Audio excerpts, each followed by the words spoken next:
O Shopee, ano na yung nangyari? Excited pa naman ako dahil itong pinakahihintay kong item na in-order ko. Tingnan nyo, oh. Tama naman yung bayad ko. Paano nangyari yan? Paano pa magagamit yan? My goodness. Oh. Pati shipping fee, binayaran eh. Tapos, naging ganyan ang item nyo. Nangyari dyan. O sabihin natin sa nag-deliver. Bakit? Di ba nilalagyan dyan na dapat sa labas eh, lagyan ng ano?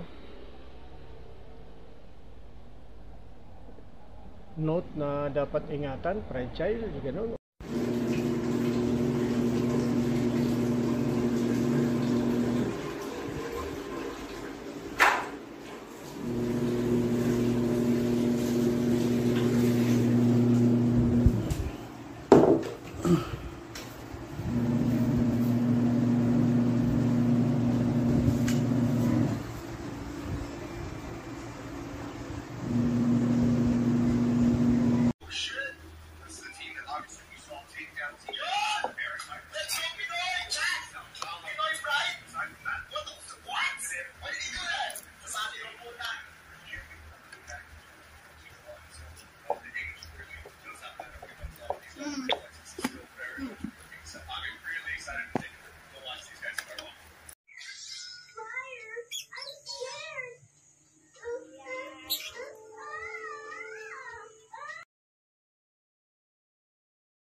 Good job and